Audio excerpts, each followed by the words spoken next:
Notre invité politique ce matin, c'est donc Patrick Mennucci. Bonjour. Bonjour. Merci beaucoup d'être avec nous, membre du bureau national du Parti socialiste. Vous êtes porte-parole d'Anne Hidalgo dans cette campagne et on est ensemble pendant 20 minutes pour une interview en partenariat avec la presse quotidienne régionale, avec depuis votre ville de Marseille, Guilhem Ricavi. Bonjour Guilhem, merci d'être avec nous, directeur des rédactions. Oui, bonjour Ariane. De la Provence. Guilhem, on va évidemment parler de la présidentielle avec vous, Patrick Mennucci. Vous avez été rappelé dans cette campagne, vous, l'historique du Parti socialiste. On se souvient de vous aux côtés de Ségolène Royal. C'était pendant la campagne de 2007. Votre retour, celui de Bernard Cazeneuve également, ça montre qu'il y a le feu au lac dans la campagne d'Anne Hidalgo? Non, je pense que ça montre qu'il y a un rassemblement autour d'Anne Hidalgo de la grande majorité du Parti socialiste. Et moi, c'est pour moi une joie de pouvoir refaire une campagne électorale avec une personnalité aussi intéressante qu'Anne Hidalgo, au moment où c'est difficile pour le Parti socialiste. Mais vous savez, comme l'a dit Bernard Cazeneuve samedi dernier, en prenant la présidence du comité de soutien d'Anne Hidalgo, ses amis, les gens qui ont leurs idées chevillées au corps, ben on les voit quand c'est difficile, et voilà pourquoi on est là. J'ai envie de vous poser la question qui était en une du Parisien aujourd'hui en France hier. Vous l'avez sans doute vu, cette une. Anne Hidalgo peut-elle tenir? Mais c'est une question qui est posée sempiternellement, et je pense qu'à un moment, la presse va se lasser de la poser, et peut-être même que ça fera plus vendre de journaux. Donc on va arrêter de la poser. Est-ce que c'est pas en train d'éclipser cette campagne, votre campagne? Je vois pas l'intérêt de continuer à poser cette question, si ce n'est pour essayer d'installer un storytelling, quelque chose de vendeur pour la presse. C'est Anne Hidalgo hier soir. Vos militants ne se posent pas moi, cette j'entends question. jamais cette question qui soit posée sur les marchés. Jamais. Quand je fais la campagne et que je suis Anne Hidalgo, je ne l'entends pas. Les électeurs de gauche ne se posent pas la question. Je n'entends aucun électeur de gauche dire cela. Par contre, ce que j'ai constaté hier, c'est qu'il y a 682 maires élus qui ont donné leur pouvoir de se présenter à Anne Hidalgo. Le Conseil constitutionnel l'a constaté, et Anne Hidalgo est candidate à la présidence de la République. Donc j'espère que maintenant qu'elle a ce nombre de signatures, alors qu'on voit que d'autres candidats qui prétendent aller à la présidence de la République en ont une trentaine, chacun comprendra que Anne Hidalgo est candidate, et moi personnellement je n'ai d'ailleurs jamais eu de doute. C'est Christiane Taubira qui en a une trentaine. Peut-être, oui. Oui, c'est même sûr. Pour vous, ça veut dire qu'elle n'est pas légitime aujourd'hui? Non, je ne parle pas de légitimité. Il y a des lois dans ce pays. La loi, c'est les maires et les élus habilités qui donnent et c'est à la fin qu'on voit si vous avez le droit de vous présenter ou pas. La question plutôt qui est posée sur la diversité des candidatures, c'est que je crois qu'il y a une chose qui est claire, c'est que Anne Hidalgo est la seule à incarner dans ce concert la gauche de gouvernement. Donc la question que nous allons faire émerger chez les Français, et que nous poussons pour que les Français comprennent, c'est qu'il y a une candidate qui représente, qui est reliée à l'histoire et au contenu de ce que les socialistes ont fait quand ils étaient au pouvoir, que ce soit ce qu'a fait François Hollande, que ce soit ce qu'a fait François Mitterrand ou Lionel Jospin, c'est Anne Hidalgo. Et pour le reste, il s'agit généralement d'une façon de faire de la politique qui ne prend pas en compte le réel. Or, Anne Hidalgo, sa particularité, c'est qu'elle est à la fois pour l'égalité, mais elle est aussi pour l'économie de marché, elle est pour une France régulée, mais elle n'est pas pour le grand n'importe quoi, comme nous le voyons chez d'autres candidats de gauche. Donc je pense que ça, c'est extrêmement important. Et on va y revenir là-dessus, puisque c'est important ce que vous dites, mais d'abord, on va passer par Guilhem, parce que vous parlez des gens qui soutiennent Anne Hidalgo. Il y a aussi les gens qui ne la soutiennent pas, à commencer par le maire de Marseille, Guilhem. Oui, effectivement, parce que quand on regarde le Parti socialiste, il y avait historiquement deux sections qui avaient un poids particulier, la section du Nord et celle des Bouches-du-Rhône. Le premier fédéral du Nord a fait savoir qu'il ne soutiendrait pas Anne Hidalgo. Benoît Payan est plutôt discret sur la question, ne la soutient pas. Vous, Patrick Mennucci, le Marseillais, vous avez parlé à Benoît Payan de cette question? Alors, j'ai eu Benoît Payan il y a une quinzaine de jours, mais c'était dans d'autres circonstances et on n'a pas pu parler de ça.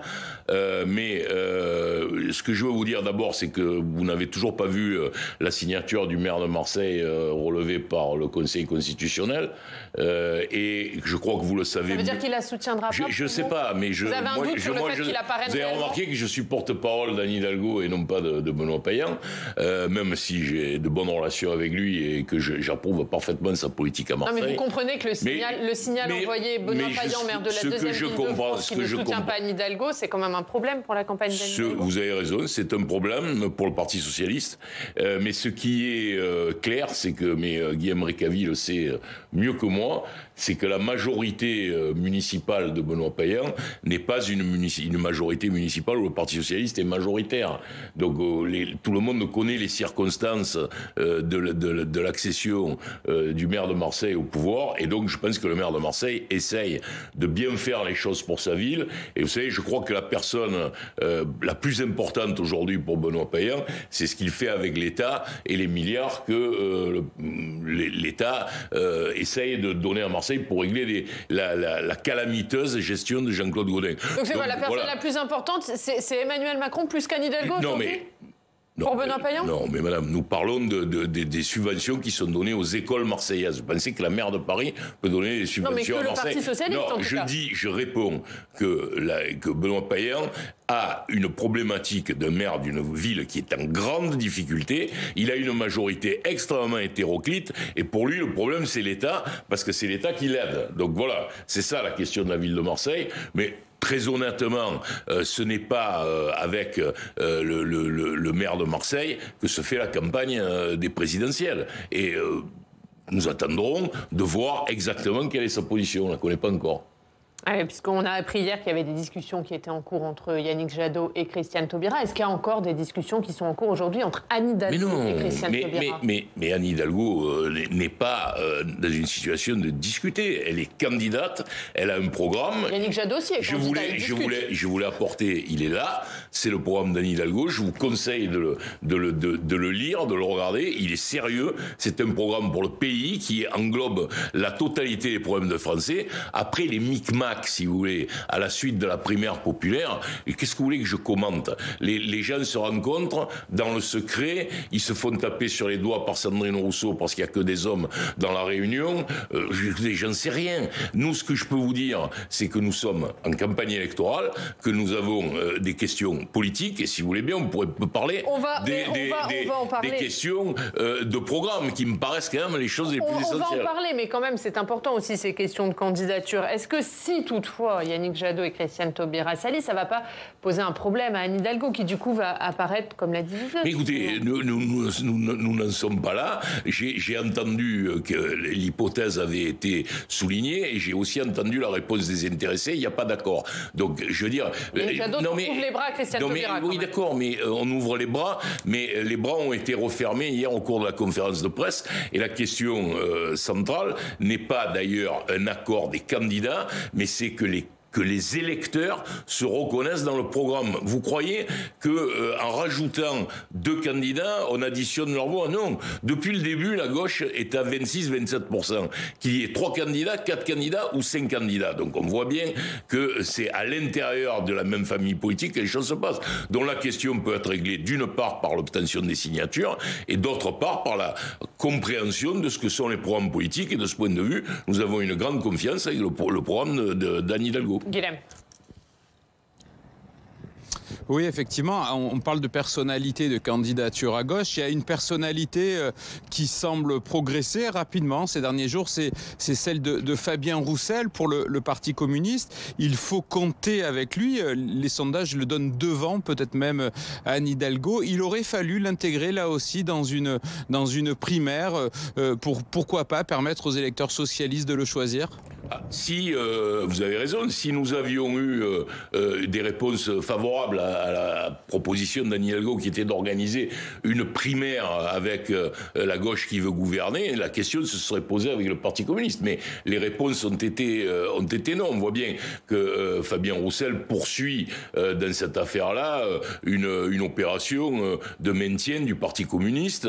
Ça fait 2 fois que le Parti communiste n'est pas candidat. Il fait une campagne. Vous savez, nous verrons à la fin, mais est-ce qu'on pourrait arrêter de commenter les sondages ou de se commenter soi-même? Je préférerais, Guillaume Récavy, que vous me disiez ce que vous pensez dans une ville comme Marseille, où le taux de pauvreté, vous le savez, est à 30% de la population, ce que vous pensez de la proposition d'Anne Hidalgo de porter le SMIC à 1469 €. Voilà, moi je crois que c'est ça les questions qui intéressent les Français. Il faut maintenant qu'on passe à la campagne électorale. La pré-campagne se termine, les acteurs sont en place, et maintenant, qu'est-ce qu'ils disent, qu'est-ce qu'ils proposent? Je crois que c'est ça que se font les Français. Ben, Emmanuel Macron, c'est un problème pour vous qu'il ne soit pas encore rentré en campagne? Bon, écoutez, c'est un problème démocratique, mais la question, c'est que tout le monde sait qu'il est candidat. Et son programme, on le connaît, il n'y a qu'à regarder ce qu'il a fait pendant 5 ans. Alors, il va certainement proposer d'autres choses. Mais moi, ce qui m'intéresse, c'est est-ce qu'on peut discuter,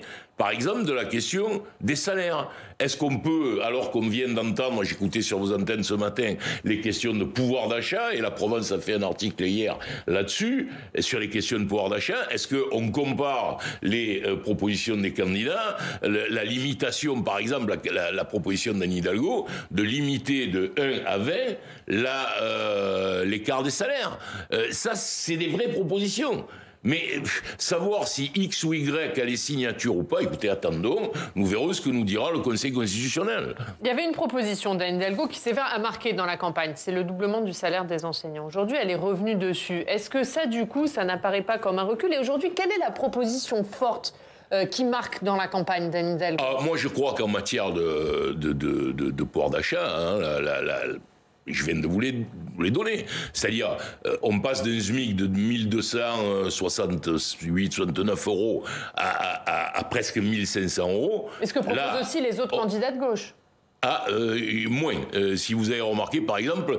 Fabien Roussel plus, par exemple. Mais peut-être le propose-t-il, mais la vérité, c'est que nous savons, avec le Parti socialiste, que c'est faisable. Parce que le Parti socialiste a gouverné. Il y a des exemples dans le temps, dans l'histoire, de la revalorisation des salaires par les gouvernants socialistes, que ce soit Lionel Jospin, que ce soit François Hollande, que ce soit avant même les premiers ministres de François Mitterrand. Donc ça, nous savons que ça existe. Il y a, je crois, aussi, ce qui est très important, c'est la limitation des écarts salariaux.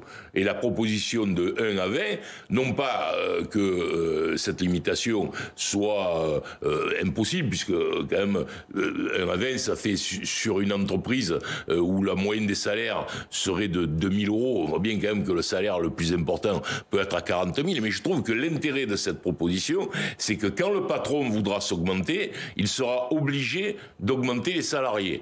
Parce qu'il ne pourra pas, à ce moment-là, dépasser le cadre du 1 à 20. Et je trouve que là, c'est une proposition d'Anne Hidalgo qui est extrêmement intéressante, parce qu'on voit, notamment dans toutes les grandes entreprises, que les patrons n'ont aucun scrupule à se faire des augmentations de 10% à l'année, sans augmenter leurs salariés. Donc voilà, par exemple, une proposition sur le pouvoir d'achat de la candidate socialiste, qui est une proposition parfaitement dans la logique de la gauche républicaine française, social-démocrate, et qui peut s'appliquer. Et voilà, c'est ça la campagne électorale. Sur le pouvoir d'achat et sur l'écologie, puisque c'est lié dans cette sur l'écologie, je pense que est-ce que là, il n'y a pas aussi une volonté de la part d'Anne Hidalgo de montrer qu'elle est dans l'écologie plus du réel et de faire passer les écologistes, les Verts, Europe Écologie Les Verts, pour des écologistes un peu plus promoteurs de l'écologie punitive, notamment sur la question du carburant? Je n'ai jamais entendu exprimer les choses de votre façon, mais si vous en tirez cette conséquence, c'est qu'il faut regarder. Mais il y a une grande différence.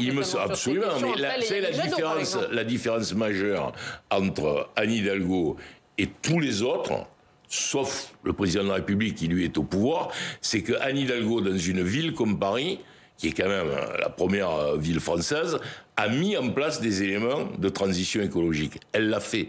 Je veux dire, aujourd'hui, il suffit d'être parisien ou d'être touriste à Paris ou de venir travailler à Paris pour se rendre compte de la limitation de la place de la voiture dans la ville. Et puisqu'on est avec Guillaume Récavy, on peut voir, par exemple, que la ville de Marseille regarde ce que fait la ville de Paris aujourd'hui pour notamment les pistes cyclables et faire des choses identiques. Et donc, Anne Hidalgo, elle est dans la réalité de l'écologie de gouvernement municipal, mais qui peut devenir l'écologie de gouvernement. Guilhem, là-dessus. Oui, on prend l'exemple justement de Marseille. Anne Hidalgo, la parisienne, est-ce que vous pensez, question peut-être un peu naïve, que d'être maire de Paris soit pas un frein pour des électeurs marseillais ou des Bouches-du-Rhône? Alors, vous avez raison, parce que c'est une question qui revient, qui peut être posée. Je vais vous dire, moi, ce que j'ai dit à Anne Hidalgo sur cette question, puisque je suis Marseillais et que même si aujourd'hui je vis à Paris, j'ai cette ville chevillée au cœur. Je pense qu'on est trop dans la pudeur sur la qualité de la gestion parisienne.